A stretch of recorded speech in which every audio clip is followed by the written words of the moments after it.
Voltamos para o segundo bloco do seu Medicina e Saúde, hoje falando de osteoporose e os riscos que essa doença causa.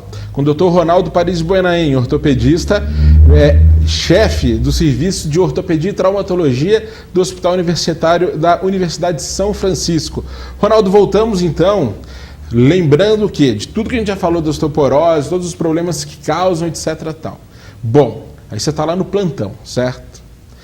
Chegou aquela senhora, 70 anos, estava andando em casa, ela caiu, está com o pezinho torto assim. Conta pra gente, o que aconteceu com essa senhora?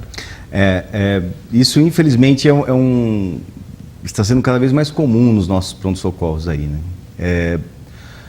Normalmente o que acontece são as fraturas por osteoporose, que na verdade, como volto a dizer, é um problema público. Essa senhora provavelmente deve ter sofrido uma queda. Muitas vezes ela pode até fraturar antes de cair, dependendo do grau da osteoporose que essa senhora vem apresentar. E aí vem todos os problemas. Uma senhora de idade, que já tem algumas condições clínicas não muito boas, que tem uma fratura do fêmur e ela não pode ficar acamada. Ela tem que ser operada. Essa cena está, como volto a dizer, muito comum no pronto-socorro hoje em dia. E a nossa grande preocupação e nossa grande doutrina é com relação à prevenção das quedas. Isso que faz com que a gente sempre venha a orientar tanto os pacientes quanto os familiares.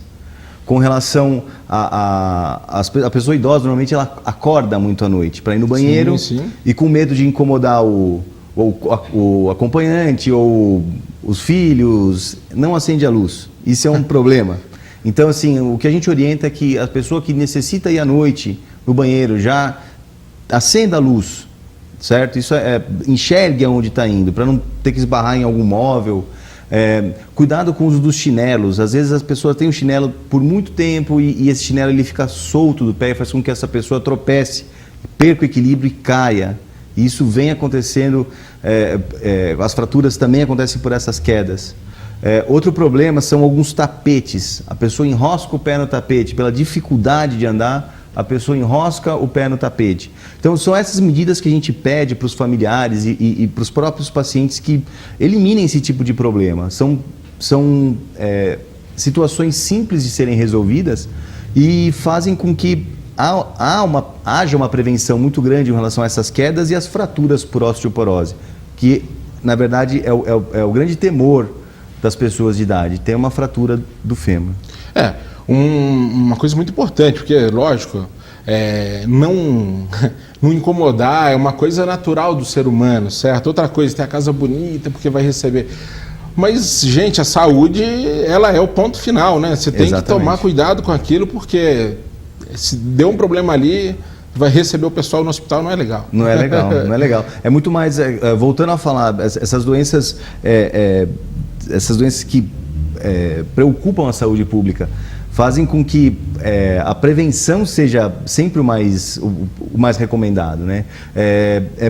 As pessoas ficam muito preocupadas com relação à aparência, com relação ao uso de bengalas. Às vezes elas têm uma dificuldade de andar por tontura, alguma coisa, e elas têm aquela vergonha, olha, o que ele vai falar de mim se eu tiver com a bengala? Mas na verdade, às vezes a bengala, uma muleta ou mesmo o andador ajudam a prevenir essas quedas. Isso faz com que exista a menor necessidade de tratamento cirúrgico numa pessoa que já tem a condição clínica não muito favorável.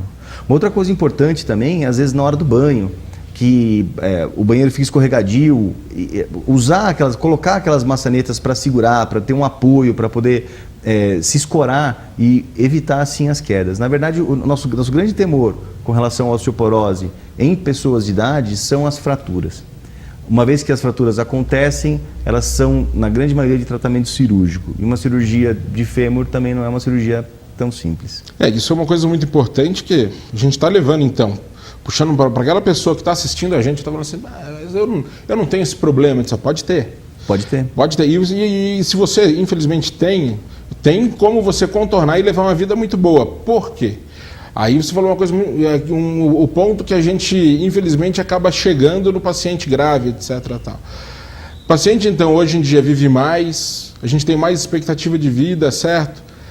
Mas o importante é você ter essa vida com qualidade. Exatamente. Bom, o paciente com osteoporose, que já fez o tratamento, ou então nunca fez, não deu certo, infelizmente evoluiu para uma fratura e etc. tal, conta pra gente. A gente fala, é difícil do paciente morrer por causa de uma fratura, certo? Sim. Só que como que isso limita a vida? Quais são os segmentos que essa paciente vai ter que ter, às vezes, pro resto da vida, por causa de uma fratura no colo do fêmur que a gente estava falando, e que, exatamente, a partir da vida dele vai passar a ser uma fratura, uma vida pré e pós evento aí que foi a fratura. Como que acontece? Como que se limita a vida do paciente depois? Exatamente. E o que eu acho uma judiação no fim de tudo é que são medidas simples que podem prevenir a queda, né? A gente está falando de mexer no tapete, do chinelo, sim, de acender uma luz, colocar às vezes a maçaneta ali para segurar, é verdade, coisas simples. São coisas simples que acabam não acontecendo, e a partir do momento que existe a fratura, nos primeiros meses, a cirurgia, ela é uma cirurgia que deve ser feita, não tem como adiar a cirurgia, e o mais precoce possível. Normalmente, na grande maioria dos casos, os pacientes evoluem bem se a cirurgia é feita precocemente, né? Nos primeiros dias, assim que o paciente estiver equilibrado, já estiver bem... Estabilizou, fez uma avaliação também para ver se o resto dos... Tá tudo bem, se vai conseguir aguentar uma cirurgia, mas dificilmente vai escapar da cirurgia. Ela tem uma certa restrição.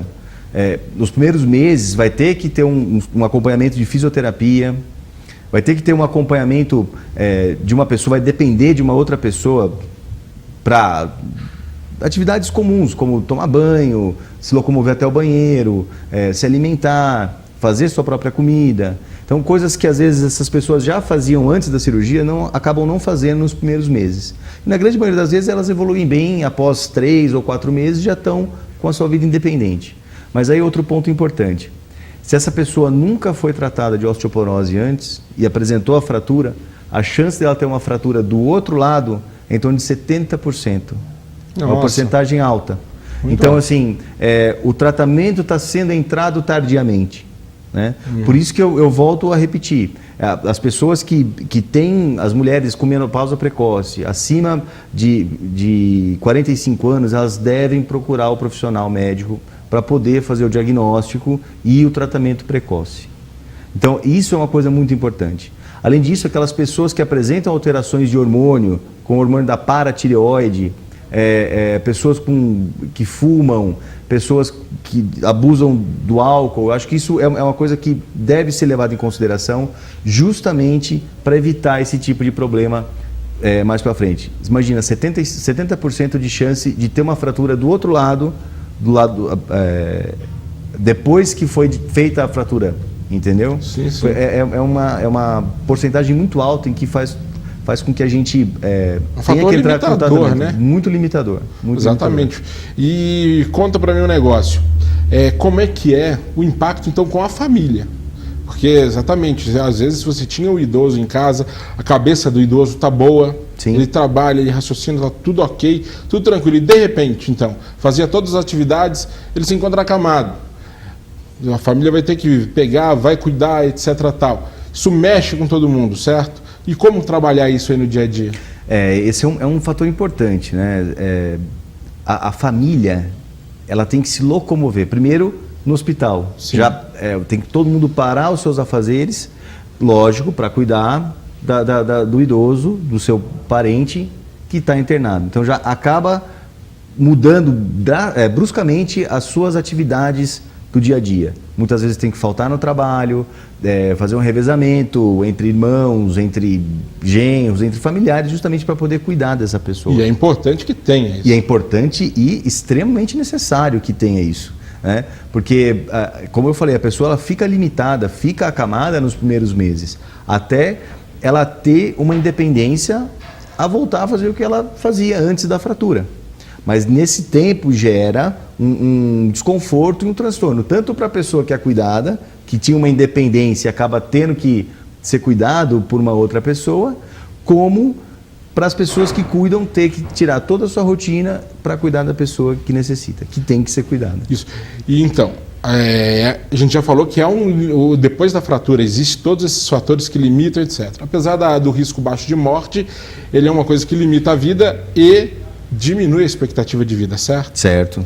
Bom, eu acho que a gente conseguiu mostrar que o importante, então, é prevenir. É prevenção. Lógico, se acontecer alguma coisa, vai tratar. Exatamente. Mas o importante é a prevenção. Exatamente. Ronaldo, a gente está chegando no final do programa. Poxa, então, eu acho que é extremamente importante a gente citar novamente tudo que a gente tem que fazer para prevenir e aqueles cuidados na casa, rapidinho para a gente pegar e realmente fixar. O importante é a prevenção.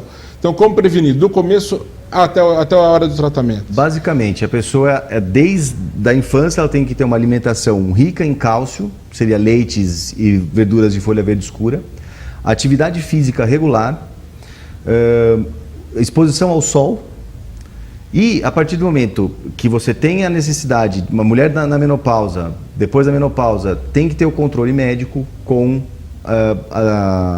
para ser feito o diagnóstico, excluindo os fatores de risco. Isso. E aí, bom, feito o diagnóstico, o paciente às vezes em casa, então, como repor e os cuidados com a casa? O que a gente tem que fazer para diminuir, minimizar o risco de fratura? Cuidado com os tapetes, chinelos largos, acender a luz à noite, deixe incomodar os outros, não tem problema, e as maçanetas dos banheiros, e ao redor da casa para ter uma maior segurança. Eu acho que isso é um fator muito importante para a prevenção. Tá certo. Ronaldo, agradeço a presença. A gente já vai combinar então uma segunda que a gente vai ter que falar sobre LER, né? Que a gente estava combinando, exatamente. Né? Vamos falar. Muito obrigado pela oportunidade. E eu gostaria de deixar bem claro para as pessoas que a prevenção da osteoporose é a chave do tratamento, na verdade. Muito obrigado. Que é isso. Bom, o recado está dado. Espero que você não tenha encontrado o Dr. Ronaldo, mas se precisar, ele vai estar te esperando no pronto-socorro da USP, né? Exatamente, espero não precisar desse lado. Gente, um abraço, satisfação em tê-los como telespectadores. Até o próximo programa.